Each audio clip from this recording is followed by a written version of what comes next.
Bien, hermanos, bienvenida a todos ustedes. También una bienvenida y saludo cordial a todas las personas que nos escuchan por este medio del Facebook Live. El día de hoy hemos leído Mateo capítulo 12, versículos 38 al 45. Estamos avanzando poco a poco en el Evangelio según San Mateo y el día de hoy vamos a ver un incidente más en esta controversia que los escribas y fariseos levantan contra Jesús. En este pasaje que acabamos de leer, Mateo 12, 38 al 45, Jesús expone la perversidad de los escribas y fariseos porque habiendo visto tantas señales milagrosas de parte de él, sin embargo, le piden una señal de parte tuya, le dicen, ¿no? Le dicen así: Maestro, queremos, noten ustedes el lenguaje, queremos ver una señal tuya. Entonces, uno se pregunta, los fariseos habían visto que una niña fue resucitada, habían visto que personas inválidas fueron sanadas. Habían visto que un endemoniado, mudo y sordo, fue sanado. Y habían visto varias señales portentosas o poderosas de parte de Jesús. Varias veces. Pero aquí le preguntan otra vez. Le dicen, Maestro. No piensen que esta palabra maestro, dicha de parte de ellos, es una palabra respetuosa. Ellos debieran haber dicho, Señor, Mesías. Pero lo tratan como un maestro, como si fuera cualquier maestro como ellos. Maestro. Y luego dicen, queremos. Nosotros, los fariseos y los escribas, queremos ver una señal de parte tuya. Haz una señal especial para nosotros. Esa es la idea. Porque ellos han visto señales. Pero ellos dicen, no nos impresionan tus señales. No son suficientes. Queremos una señal especial que nos impresione y nos convenza a nosotros. Ese es el pedido de los fariseos. Por eso Jesús públicamente dice que ellos son malignos y perversos. Eso tenemos que entender. ¿Por qué Jesús les dijo eso? Entonces, vamos a explicar este pasaje poco a poco. En primer lugar, algunos escribas y fariseos demandan una señal especial de Jesús. Versículo 38.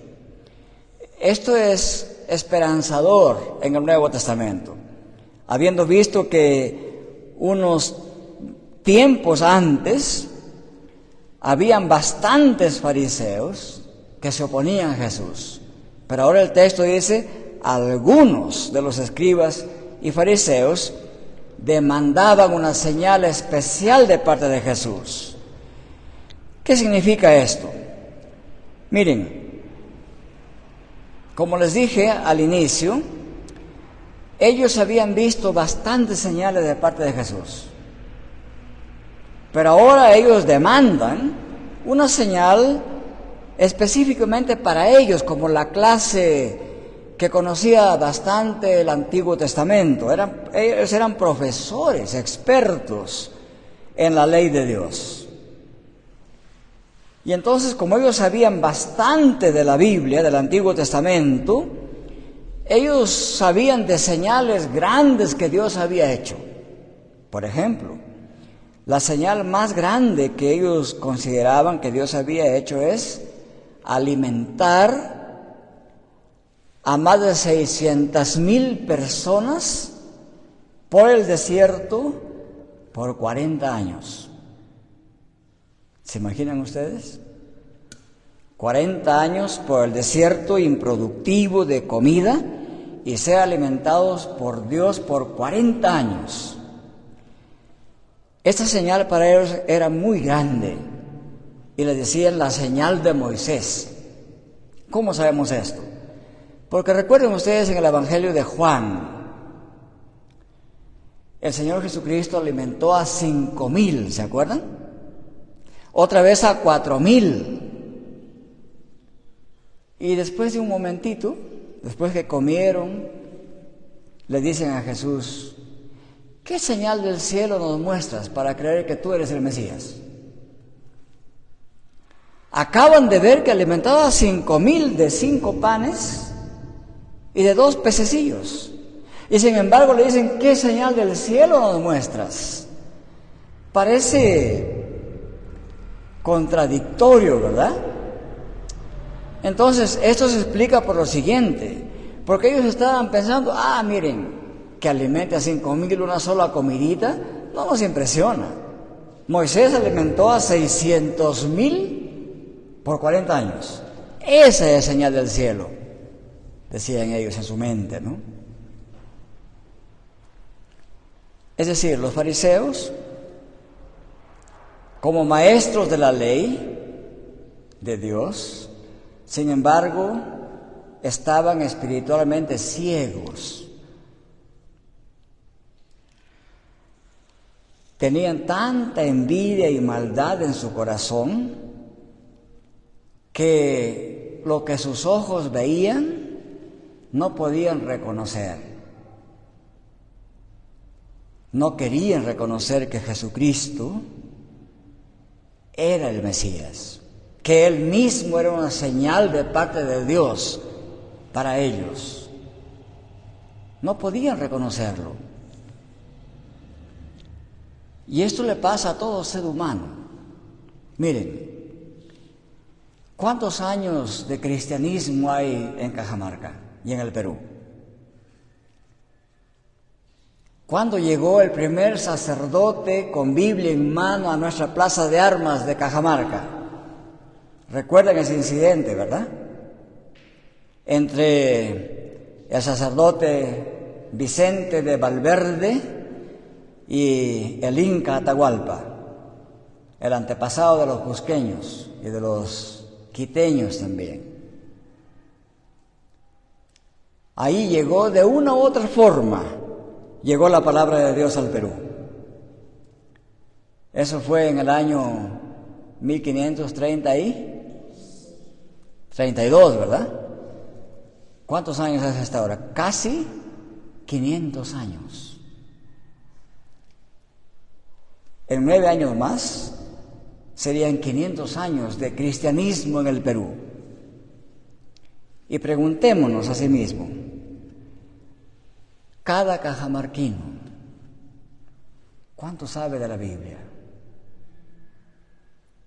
¿Ha leído algún libro de la Biblia?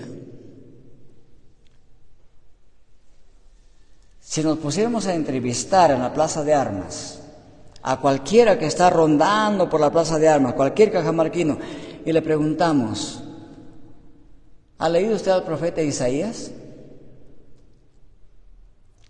Estoy bien seguro que de cada 100, probablemente uno quizás haya leído al profeta Isaías.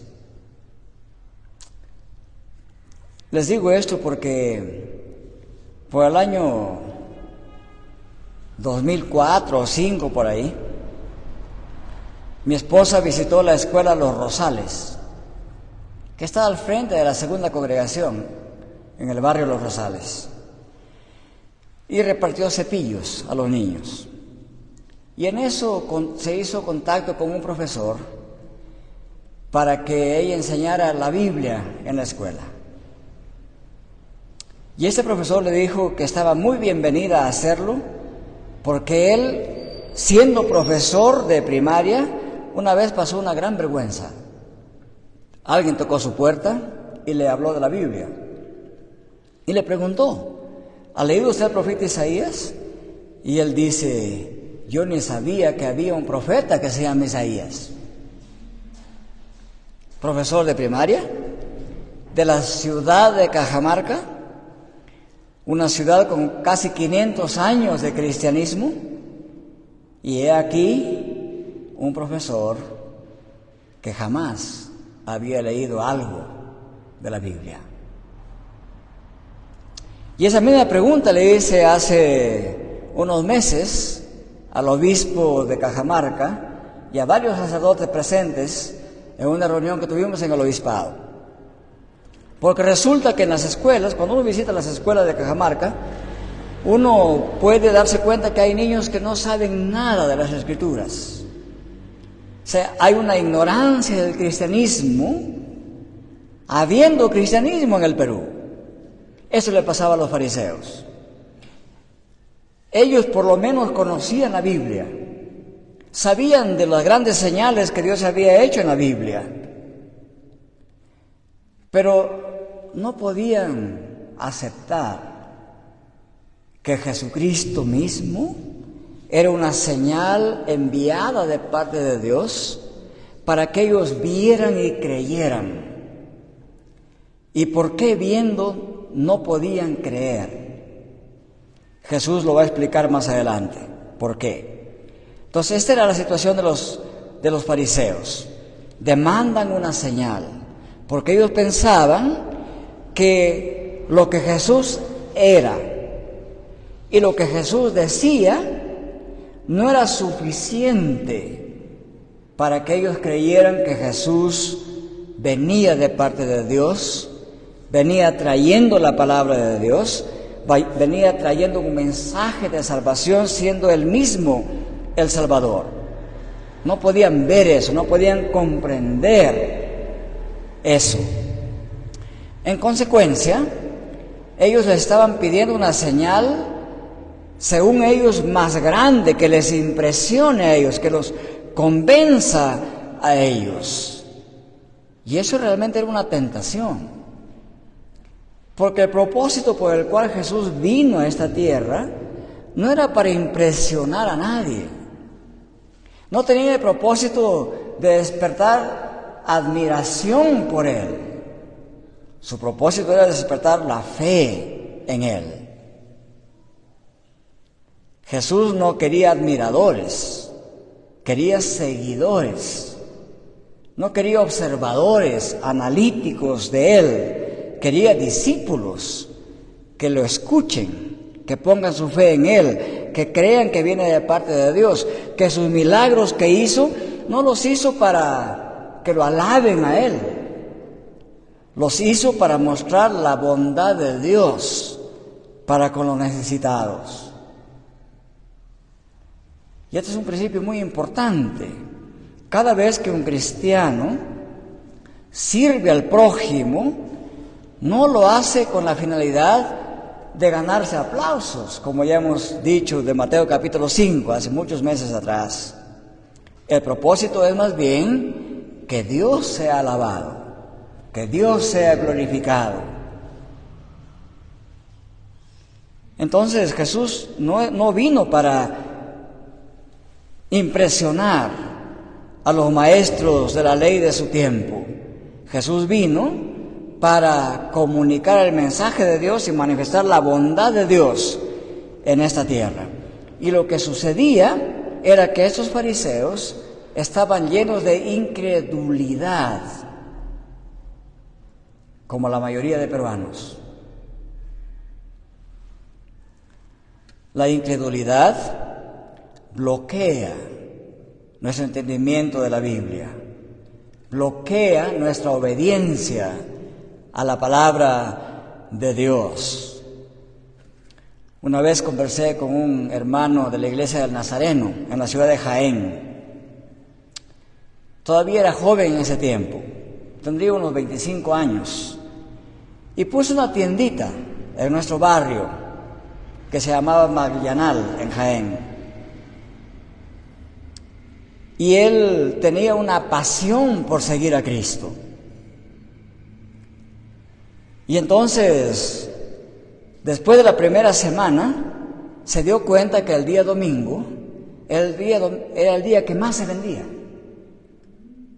Porque a ese pueblo venía gente de diferentes partes de los caseríos, donde siembran café, yucas y plátanos, y la gente que siembra café en esos tiempos tenía dinero, entonces venían el sábado, compraban el domingo, toda la mañana y en la tarde se iban 3, 4 horas a las alturas. Era el día que más se vendía. Al mismo tiempo él tenía pasión por Cristo y su palabra. Entonces para él era un conflicto. ¿Debo abrir mi tienda el domingo para vender o no? Ese era su conflicto, ¿no? Y bueno, yo en ese tiempo todavía no era cristiano, pero él me contó su testimonio. Y dice, muy bien, conversó con el pastor y el pastor le dijo, hermano, ten fe en el Señor Jesucristo. No abras el domingo, guarda para el Señor, no te va a desamparar. Pero él dudaba muchísimo porque veía alrededor. Todos sus demás colegas de tiendas vendían el domingo y recibían cientos y cientos de soles. Y él en la iglesia. Entonces su duda era, ¿tendré dinero para la semana? ¿Venderé durante la semana? Y dice que las primeras semanas sentía mucho dolor porque pues no vendía mucho. Y le dice, pastor, estoy mal, no estoy vendiendo. Le dice, mantén tu fe. Y poco a poco el Señor le fue mostrando su bendición. Nunca le hizo falta nada. Entonces, ¿por qué? Porque él creía, tenía fe. Pero cuando uno es incrédulo y solo confía en sí mismo, se ensimisma y no puede salir de ese círculo vicioso de pensar en sí mismo y en su bienestar, y entonces eso ciega su mente y lo hace dudar de Dios. Y cualquier cosa y mensaje que venga de Dios no lo puede creer. Su mente está bloqueada por el amor de sí mismo y de la posibilidad de tener más de lo que realmente necesita. Ese era el problema de los fariseos, la incredulidad, la falta de fe en Dios. Y eso es lo que Jesús les va a demostrar. En el versículo 39, escuchen lo que dice el versículo 39, dice así, pero respondiendo Jesús les dijo, una generación perversa y adúltera demanda señal, y ninguna señal le será dada, sino la señal del profeta Jonás. Entonces, en este versículo 39, Jesús hace una radiografía del interior de los fariseos y detecta que en el interior de ellos hay dos problemas bien grandes. Uno es la perversidad y el otro es la infidelidad. Aquí la palabra generación adúltera no se refiere que todos los fariseos y escribas estaban con otras mujeres, no se refiere a eso. Se refiere a la infidelidad espiritual. En el Antiguo Testamento, la palabra adulterio se aplicaba al adulterio físico y también se aplicaba a los que en lugar de adorar a Dios, adoraban ídolos. Y ese es el sentido en que se usa aquí esta palabra. Entonces los fariseos tenían dos problemas: la infidelidad y la perversidad que se manifestaba en la incredulidad. ¿Por qué se dice perversidad? Porque viendo señales milagrosas a su alrededor, no querían aceptar que esas señales venían de Dios. Más bien decían que Jesucristo echaba fuera demonios y curaba por el poder de Satanás. Por eso Jesús les dice que tienen un interior perverso. Entonces, eso nos ayuda a nosotros a mirar hacia el interior con humildad. Y cuando tenemos tantas dudas acerca de Dios, y cuando no tenemos la motivación de servir a Dios, tenemos que preguntarnos, ¿no será que hay algo de perversidad en mi interior? ¿No será que hay una infidelidad en mi interior y considero a Dios inferior y considero a la suerte como superior? Que me parece que es el problema de muchísimos peruanos. La suerte es el Dios de muchísima gente en nuestra patria. Cuando les va bien dicen, esta semana tuve suerte, me acompañó la suerte. ¿Qué es la suerte? Si usted le pregunta a alguien, dígame, ¿qué es la suerte? En realidad es una palabra mágica, es un mantra. Mantra es un término hindú que significa que ciertas frases tienen poder mágico.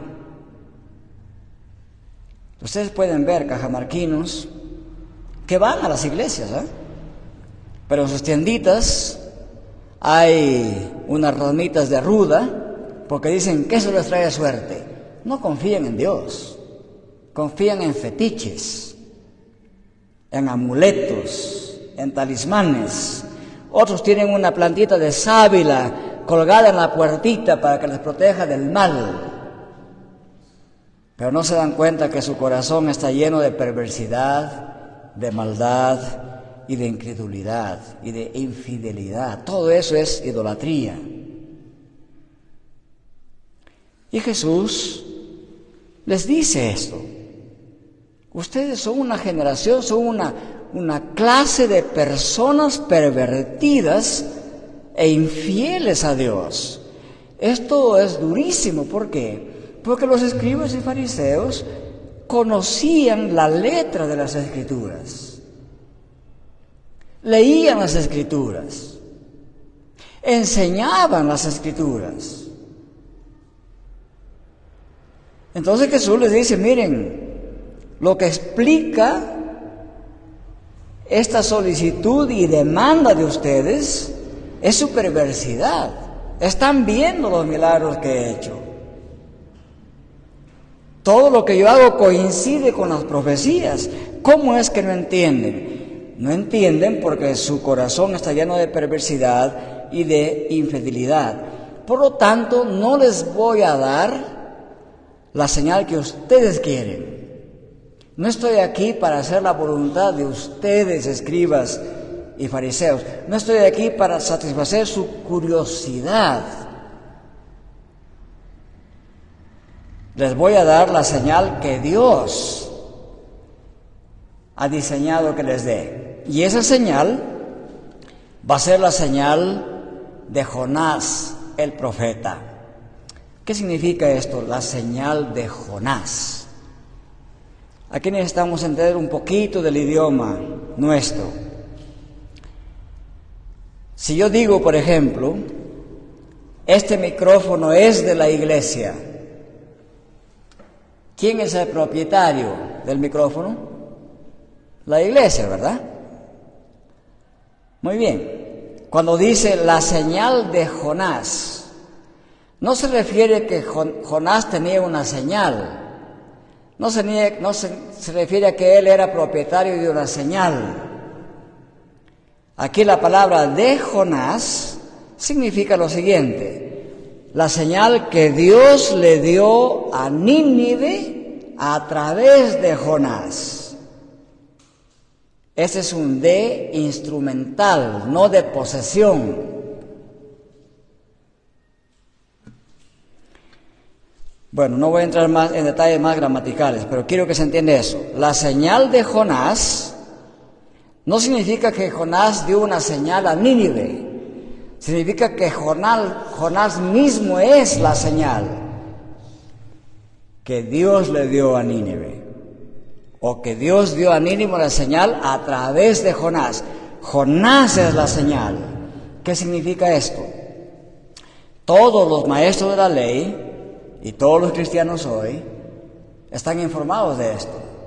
Saben qué pasó con Jonás. Voy a resumir la historia brevemente.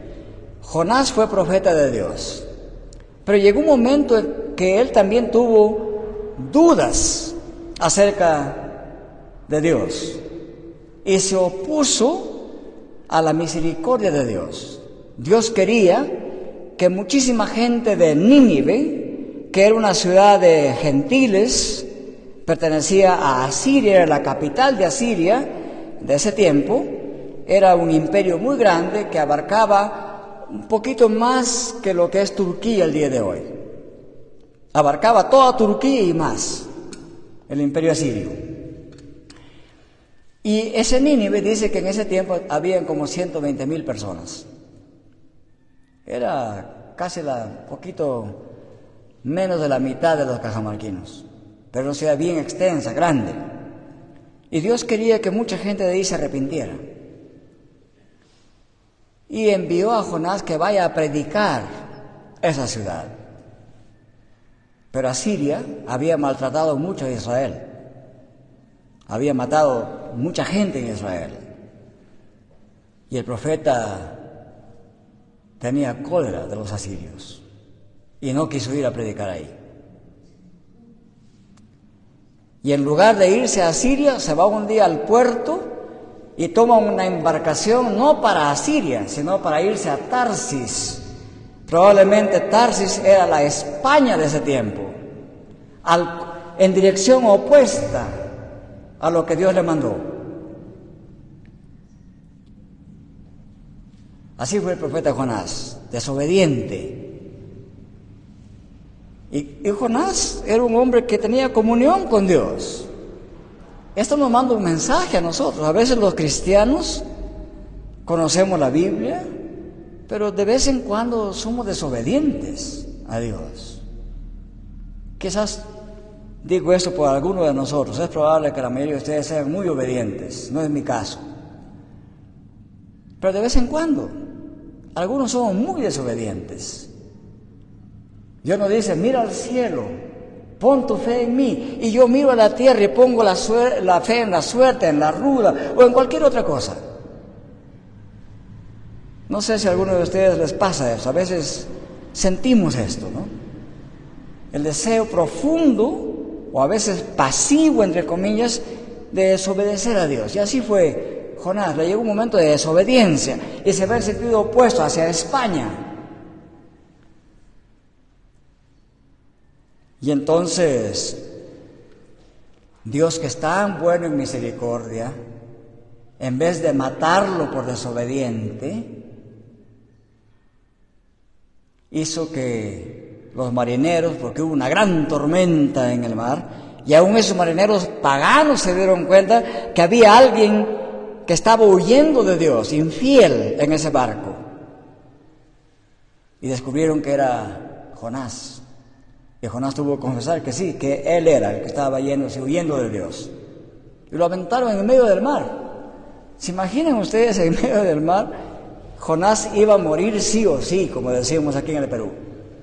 Pero Dios mandó un gran pez, probablemente una ballena. Y ahí estuvo en el vientre del pez Jonás 3 días y 3 noches. Esta es una parte hermosísima. Lean Jonás capítulo 2 y 3. Él ora ahí en el vientre de ese pez, en lo profundo del mar. Y al tercer día el pez lo vomita vivo en la orilla del mar, cerca de Nínive, para que se vaya a Nínive. Y se va a Nínive Jonás por fin, como que quería que lo jalen de la nariz con una argolla, como a toro bravo, para que se vaya donde Dios quiere. Bueno, Dios en su misericordia a veces hace eso. Nosotros nos empecinamos como bestias salvajes, queremos ir en dirección opuesta a Dios. Y Dios en su misericordia nos toma las orejitas mediante una enfermedad, un golpe, algún fracaso, y nos jala otra vez a su seno. O sea, Dios es misericordioso y le alabamos a Él por eso. Porque si no fuera misericordioso, usted y yo probablemente no estaríamos aquí el día de hoy, ¿verdad?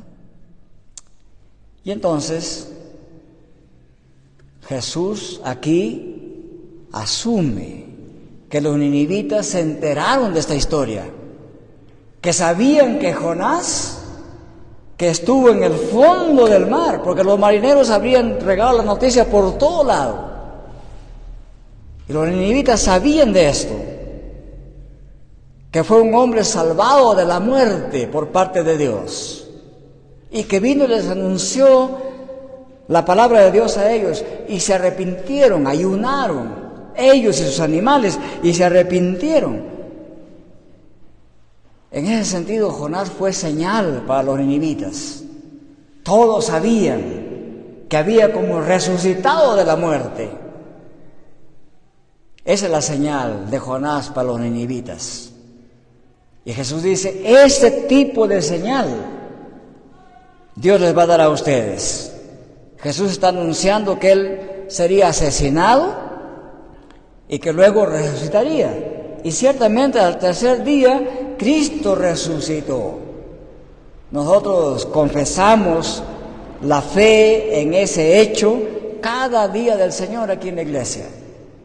Al tercer día resucitó de los muertos. Ese es un hecho fundamental a la predicación del Evangelio, que está puesto ahí y fue hecho por Dios para motivar, para aprender la chispa de la fe en nuestras mentes y corazones, porque nadie puede resucitar de la muerte a menos que haya intervención del poder de Dios. Y en ese sentido, como Jonás, Cristo es una señal de parte de Dios para nosotros también hoy. Por eso es que siempre tenemos que hablar de la resurrección de Cristo como señal de que Él es el Rey del reino de los cielos. Y entonces, esa es la señal que se le promete dar a ellos. Y Jesús les dice así, porque como estuvo Jonás en el vientre del monstruo marino 3 días y 3 noches, así estará el Hijo del Hombre 3 días y 3 noches en el corazón de la tierra. Hay que entender que eso es un lenguaje metafórico, por si acaso. La tierra, ustedes saben, geológicamente no tiene corazón, ¿verdad? No tiene cerebro, hablando físicamente. Este lenguaje significa que Él estará dentro de la tierra. Se refiere a que será sepultado. Esta es una de las razones por las cuales cuando nosotros manifestamos nuestra fe en Dios, hacemos mención de estos hechos redentores de Dios en Cristo. Fue sepultado, estuvo en el corazón de la tierra, pero al tercer día resucitó. La tierra no pudo retener a Jesús. Claramente Jesús aquí se refiere que este hecho de su muerte, de su sepultura y de su resurrección es el centro del mensaje de Dios para todas las generaciones del pasado, del presente y del futuro. Y esta señal, como Jonás para los ninivitas, es Jesús para los fariseos y para todos nosotros el día de hoy. Tanto Jonás como Jesús pasaron por la experiencia de la muerte. Tanto Jonás como Jesús pasaron por la experiencia de volver a la vida. Luego entonces, el Señor Jesús, después de decirle a los fariseos que así como Jonás fue dado como señal a los ninivitas, Jesús es la señal de Dios para los israelitas y para todas las generaciones después de ellos. Pero les da esta advertencia, versículos 41 y 42, le dice así: los hombres de Nínive, noten que Nínive, la capital, que representa todo el imperio asirio, Asiria fue un pueblo malvado, criminal, asesino, matón, como Vladimir Putin el día de hoy. Pero siendo gente malvada, se arrepintieron. Y los israelitas, representados aquí por los escribas y fariseos, siendo pueblo de Dios, se comportan perversamente. Ese es el contraste que Mateo quiere que entendamos bien. Y Jesús dice: los hombres de Nínive se levantarán con esta generación en el juicio, esto se refiere al juicio final, y la condenarán a esta generación de fariseos y escribas, de israelitas, porque los ninivitas se arrepintieron con la predicación de Jonás. Y estos representantes de los israelitas no.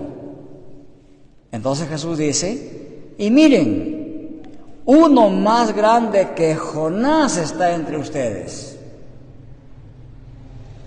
En otras palabras, si estos gentiles ninivitas, al saber que este profeta de Dios fue rescatado de la muerte milagrosamente, viendo esa señal y escuchando la predicación, se arrepintieron esos gentiles, y ustedes que tienen aquí al Hijo del Hombre, y cuando Jesús dice el Hijo del Hombre, los escribas y fariseos entendían que se refería al Mesías. Daniel 7:23 declara eso. Y ellos sabían muy bien Daniel 7:13. En Daniel 7:13 se anuncia que vendrá uno como hijo de hombre enviado por el anciano de Elías, y que será el rey de reyes, el rey del universo. Se refiere a Jesús. Cuando Jesús dice el Hijo del Hombre, los maestros de la ley sabían que está diciendo: yo soy el Mesías. Entonces Jesús les dice: miren, el Hijo del Hombre está aquí, el Mesías está aquí, más grande que Jonás. ¿Cómo no pueden creer ustedes? Entonces, esa es la razón porque Jesús les dice que los ninivitas en el juicio serán testigos del poder de Dios, que pusieron su fe en Dios, y eso servirá para decretar condenación de los fariseos y escribas y todo incrédulo que viendo y oyendo las cosas de Dios, aún así rehúsa poner su fe en Dios, aún así rehúsa seguir a Cristo. Cuando yo leí estas palabras, digo, esto alcanza a todos los seres humanos, aún a los cristianos. A veces tenemos muchos años de cristianismo. Algunos han nacido en hogares cristianos. Otros nos hemos hecho cristianos en la juventud, otros en la edad más avanzada. Pero todos aquí tenemos años de saber de Dios. Entonces, este pasaje nos hace pensar, nos hace meditar, y nos hace meditar en que tenemos que ser más cuidadosos en cómo caminamos frente a la palabra de Dios, en obediencia a Dios. Jesús toma otro ejemplo. Ahora toma el ejemplo de Salomón. Salomón era un personaje muy reconocido por los judíos, muy admirado.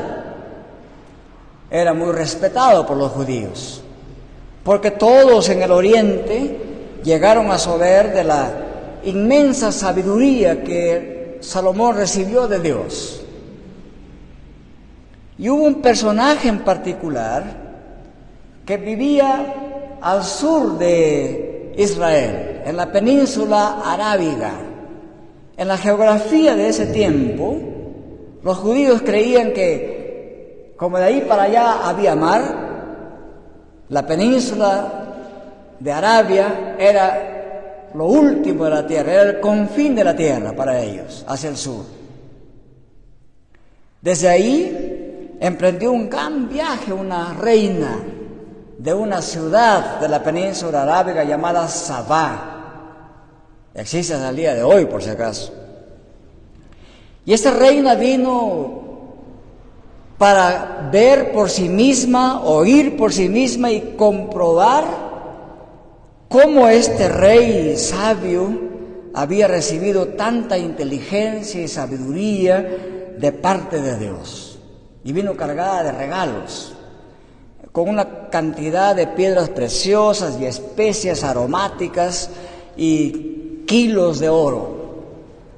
Y estuvo un buen tiempo escuchando a Salomón, preguntándole cosas y viendo toda la organización de su reinado y su palacio y cómo vivían sus meseros y camareros y sus empleados, y le causó tanta impresión a esta reina que cuando ya estaba para partir le entregó regalos a Salomón, y a nosotros nos regaló estas palabras de honra a Dios. Escuchen lo que ella dijo al despedirse ya. Dichosos tus súbditos, dichosos estos servidores tuyos, que constantemente están en tu presencia, bebiendo de tu sabiduría. Y alabado sea el Señor tu Dios, que se ha deleitado en ti y te ha puesto en el trono de Israel. En su eterno amor por Israel, el Señor te ha hecho rey para que gobiernes con justicia y rectitud. Este es un gran regalo. Una reina, digamos que venía de un país pagano. Sin embargo, fue inspirada por Dios para reconocer que aunque Salomón era grande y grandes eran las cosas que tenía, sin embargo, toda esa grandeza y sabiduría y riqueza y cosas hermosas le fueron dadas por Dios. Es una lectura diferente que la lectura del incrédulo. La persona que no tiene fe en Dios, todo lo atribuye a sí misma, o al sistema en que vivimos, o a la suerte, o a la bendición de los amuletos. Pero esta reina le fue dada sabiduría celestial para alabar a Dios, para saber que las cosas hermosas y grandes y la sabiduría que tenía Salomón era algo deleitable, que venía de parte de Dios. Entonces Jesús le dice, miren esta mujer, esta reina del sur, viendo a Salomón, lo entendió como una señal de Dios. ¿Cómo ustedes, sabiendo las Escrituras, no pueden entender que Jesucristo es señal de Dios para ustedes? Y la razón por que ustedes no pueden percibir esto es porque son perversos e infieles en su interior. Ese no es un problema intelectual, queridos hermanos. El no creer en Dios no es un problema intelectual. Muchos lo disfrazan como un problema intelectual. Es un problema de perversidad interna en el ser humano. Es un problema de incredulidad. Había un gran hermano en Cristo llamado John Stott, inglés. Trabajó con estudiantes universitarios por muchos años en Londres. Y él predicaba el Evangelio constantemente a la juventud y creó un gran movimiento que existe hasta el día de hoy. Se llama IFES, International Fellowship, se llama, Comunidad Internacional de Estudiantes Cristianos. Y dice que un chico una vez, después de escucharlo, se le acercó y le dijo, tengo muchas preguntas, señor John Stott. y le dice al jovencito, de buen parecer, dice él, ¿no? Lo miró al rostro y le dijo, hijo, si yo pudiera responder a todas tus preguntas, de tal manera que tú quedes satisfecho intelectualmente, ¿estaría dispuesto de entregar tu vida a Cristo y obedecerle a Él siempre? Y dice que el joven lo miró, se sonrojó y se fue. Y John Stott entendió y dice, el problema interno de este joven no era intelectual, no era un problema científico, tenía un problema moral, porque le dijo, ¿estaría dispuesto a dejar la vida que llevas hoy para servir a Cristo? Y ahí fue cuando ese chico se sonrojó, se agachó y se fue. Es que muchas veces nuestros problemas morales, nuestros problemas de maldad y de perversidad se disfrazan de cuestiones intelectuales. Yo soy agnóstico porque nadie puede resolver mis preguntas. Uno de estos días, uno de mis sobrinos estuvo conmigo y me dice, ¿usted cree que hay verdades absolutas? Yo le digo, por supuesto que hay verdad. A ver, denme un ejemplo. Este era el economista que les hablé la vez pasada, ¿no? Y le digo, mira, le doy un ejemplo bien sencillo. Le digo, ¿ves que hay un planeta que se llama Tierra? Y que este planeta es parte de un universo complejo, tan inmenso que ningún científico sabe cuán grande es el universo, todavía no se sabe eso. Ese universo existe independientemente de lo que tú creas acerca del universo. Independientemente de que quieras aceptarlo o no, pero existe. Independientemente de ti y de todo lo que quieras creer y pensar. Y eso es una verdad absoluta. Ahí está, es innegable. Me dice, no había pensado en eso. Bueno, hay. Y así como hay verdades absolutas en el mundo de la física, también hay verdades absolutas espirituales. Y esta es una de las verdades. Toda vez que haya perversidad e incredulidad en nuestro interior, eso nos imposibilita ver a Dios y sus acciones en nuestro medio. Y Jesús le dice, si esta mujer, esta reina, habla de la grandeza de Salomón, aquí entre ustedes está el Hijo del Hombre, que es más grande que Salomón. Porque según la Biblia, Cristo mismo es la sabiduría de Dios. Bien, finalmente, Jesús declara que esta maldad que está en el corazón de los fariseos y escribas, de estos que le preguntaron así, va a ser un estado que va a crecer para peor. Y les cuento una parábola. Cuando el espíritu inmundo sale del hombre, pasa por lugares áridos buscando descanso y no lo halla. Entonces dice, volveré a mi casa donde salí, y cuando llega la encuentra desocupada, barrida y arreglada. Va entonces y trae consigo a otros 7 espíritus más depravados que él, y entrando hace su casa en este hombre, y el estado final de este hombre será peor que el primero. Así será también con esta generación perversa. Entonces, recuerden que ellos habían acusado a Jesús que Jesús tenía demonios. Después de un buen tiempo, ahora Jesús le dice, miren, la maldad de ustedes se explica por lo siguiente. Se explica de esta manera. La depravación que ustedes tienen ahora va a ser peor, porque el diablo va a aprovecharse de esa perversidad y la va a hacer peor, su estado va a ser peor. Por lo tanto, entonces, no vale la pena sacar de ustedes demonios, no vale la pena sanarlos de enfermedades, Si ustedes no están dispuestos a manifestar fe en Cristo, ¿qué significa esto? Significa que a veces una persona puede recibir beneficios de parte de Dios, ¿verdad?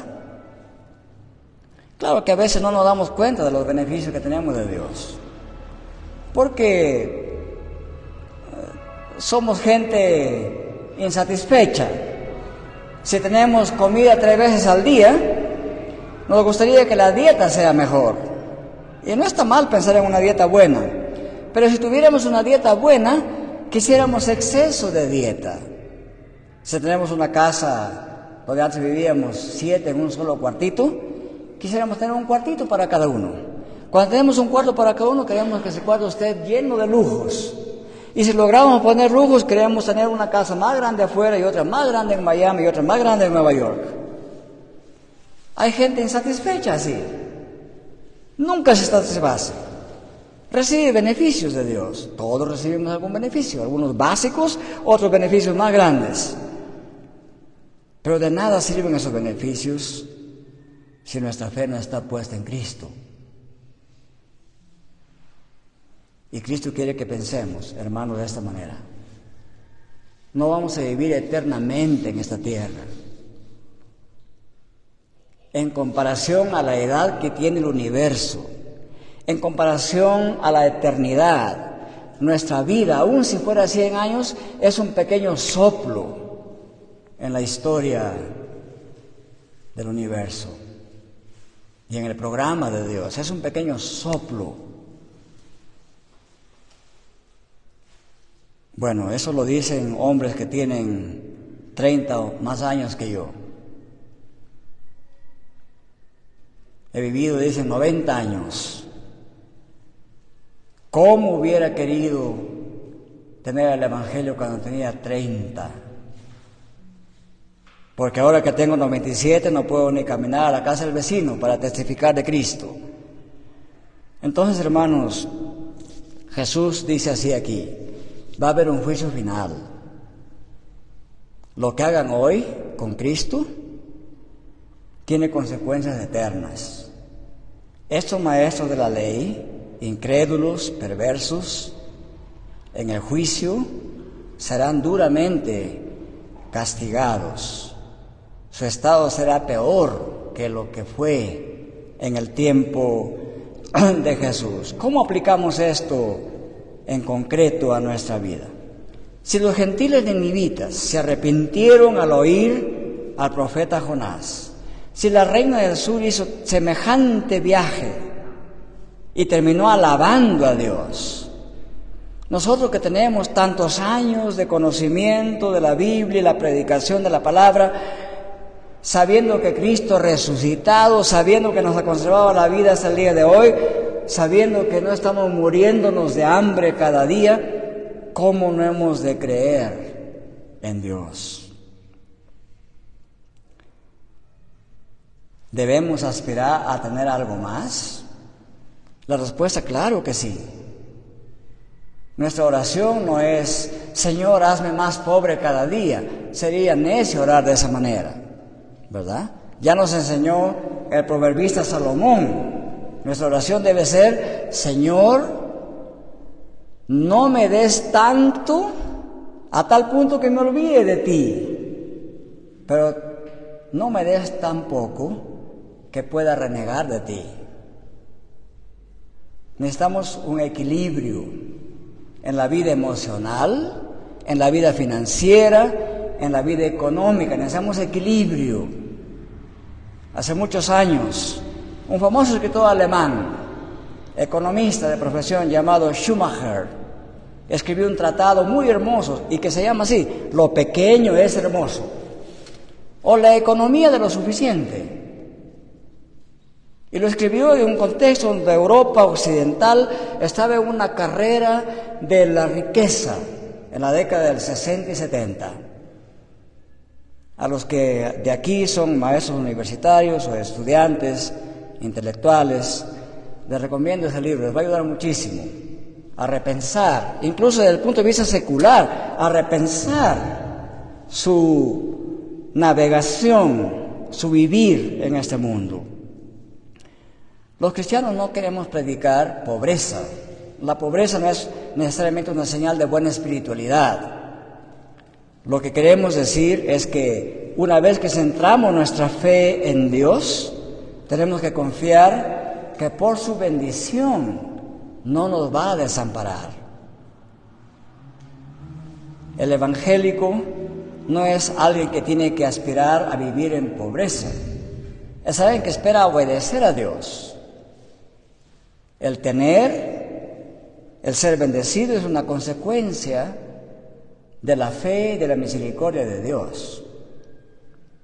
Tampoco el creyente tiene que ser un haragán, que todo el día esté encerrado en su casa sin salir a trabajar y esperar ser bendecido. Tampoco podemos pensar eso. Los creyentes creemos que Dios ha instituido el trabajo, pero creemos al mismo tiempo que el ser humano debe gozar de la obra de sus manos, como dice Dios. Lo que Cristo nos enseña aquí es que nuestra fe debe estar centrada en Él. Y es Dios quien a su debido tiempo nos otorga todas las bendiciones que Él cree y sabe que son necesarias y que las podemos manejar.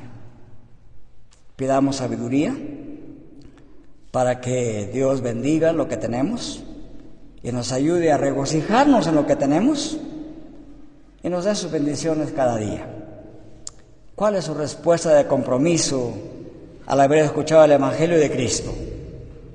Cristo tiene tanto amor, suficiente amor, que puede perdonar nuestra maldad. Muchos fariseos después se arrepintieron y siguieron a Jesús. Nos cuenta el libro de Hechos que varios sacerdotes se convirtieron a Cristo. Entonces, porque no todos se dejaron engañar por los beneficios temporales. No todos se dejaron engañar por el hecho de que Jesús no les dio la señal que ellos querían. Pero claramente Jesús nos dice hoy que Él no quiere solamente oidores, admiradores, Él quiere seguidores, y entonces nuestro bienestar espiritual será grande. Será grande según Dios, no según nuestros ojos. Lo que para nosotros es grande, a veces tiene consecuencias funestas en nuestra vida. Será grande desde el punto de vista de Dios. Y además, nuestra fe en Cristo nos da vida eterna. Y finalmente, la vida eterna es el beneficio, el regalo, el don más grande a lo que tenemos que aspirar todos los hijos de Dios. Que el Señor bendiga su palabra. Amén.